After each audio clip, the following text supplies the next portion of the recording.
Olá pessoal, meu nome é César Tofanini e hoje eu vou falar um pouquinho sobre alguns componentes HTML para trabalhar com formulário, alguns inputs para trabalhar com formulário, que vieram com HTML5 e trazem uma usabilidade bem interessante para trabalhar com formulários HTML. A gente não vai passar por todos esses elementos, mas eu gostaria de falar um pouquinho sobre alguns deles. Aqui no site W3 Schools tem uma documentação bem bacana que a gente pode utilizar para estudar um pouco desses elementos. Além dos inputs, também quero falar um pouquinho sobre um outro elemento, que é o datalist. Com o datalist, a gente consegue criar um híbrido entre uma caixa de texto e um combo box. É bem interessante para trazer um pouco de usabilidade na entrada de dados também.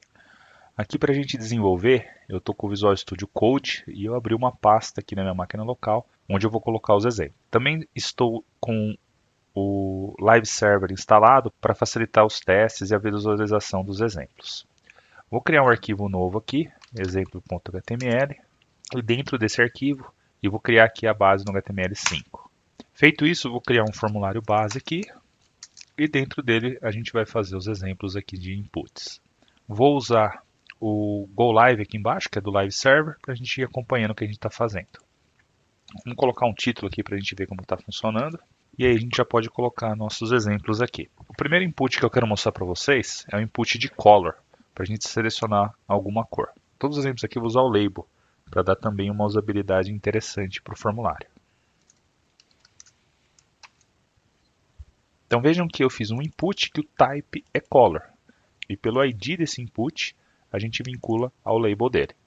E ele vai criar um controle que vai aparecer uma cor padrão.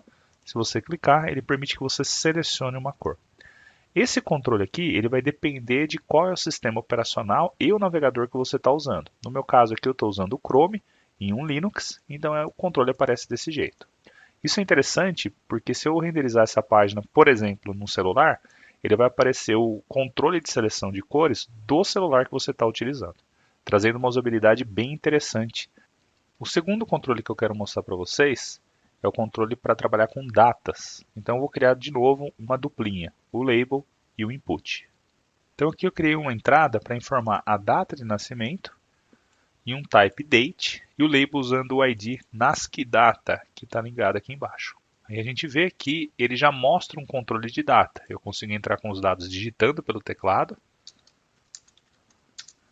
ou utilizando o calendário que ele oferece para mim. De novo, esse componente está aparecendo dessa forma porque eu estou usando o Chrome no meu Linux. Mas se você tivesse num celular, apareceria o calendário do celular para seleção de datas. Um terceiro componente que eu quero mostrar aqui é o componente para entrada de valores numéricos. Então também eu vou copiar a duplinha de label e input aqui e fazer uma nova entrada. Então eu criei aqui um input do tipo number, o label aqui é ligado pelo nome for, né, o ID for, e aí a gente vai ver como que ele aparece aqui, ó, a quantidade. E aqui vejam que ele não aceita valores texto, então se você digitar qualquer letra ele não vai aceitar, aceita números, e ele tem um controle aqui para eu aumentar ou diminuir essa numeração que eu estou colocando aqui. Ele também tem um controle interessante que eu posso colocar valores mínimos e máximos. Então eu tenho o atributo min e o atributo max, e aí o próprio navegador vai controlar isso. Não consigo colocar um valor menor que 1, nem maior que 5. Esse tipo de controle, né, de entrada de dados também é bastante interessante quando a gente está trabalhando com dispositivos móveis, porque o teclado que vai aparecer quando você clica dentro da caixa é o teclado numérico, facilitando a entrada de dados. Vamos fazer um terceiro exemplo agora, uma caixa de entrada que vai ser do tipo e-mail. E aí eu quero mostrar para vocês a validação que ele faz disso. Aqui eu fiz um label também e um input, o type do input é e-mail, vou salvar e aqui eu consigo colocar o e-mail. Aparentemente ele é uma caixa de texto normal, não faz muita diferença com uma caixa tradicional. Mas quando eu tentar enviar esse formulário, o navegador vai validar se aqui dentro tem um e-mail e ele não vai deixar o envio ser feito se aqui não tiver um e-mail válido. Para a gente testar isso, eu vou criar um botão para a gente tentar enviar o formulário. Uma vez criado o botão de envio, se eu colocar um e-mail inválido e tentar enviar, ele vai dar uma mensagem, ele não deixa ser enviado porque o e-mail não é válido. Bom, agora eu quero mostrar um último exemplo que simula a combinação de uma caixa de texto e de uma lista, que é o elemento datalist. Então vou criar mais aqui um controle, vou deixar esse botão aqui embaixo. Para isso eu crio um input, onde eu tenho um atributo list, que eu coloco o ID da minha datalista. Desse jeito aqui, ó, como se fosse uma caixa de texto normal. Deixa eu criar um label para ele também. Cria um label para o nav, dei um ID e um name para ele. Então é um label normal. E aqui eu tenho uma lista. Essa lista é o nome de um data list que eu vou criar aqui embaixo. E aí dentro dessa data list, que tem o ID navegadores, eu vou colocar os itens pré-determinados. Esses itens pré-determinados são colocados com a tag option. Então eu vou colocar algumas opções de navegador aqui.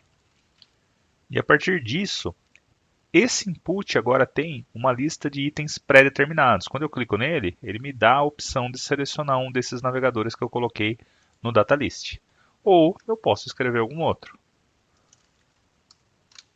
Ou seja, o data list é um conjunto de valores pré-determinados para um input. Beleza, pessoal? Nesse vídeo eu queria mostrar um pouquinho sobre os tipos de entrada de dados do HTML5, que podem trazer bastante usabilidade na entrada de dados aí. Eu não passei por todos os componentes, mas convido vocês a entrarem no site W3 Schools, passar por todos os componentes e construir alguns exemplos por conta própria.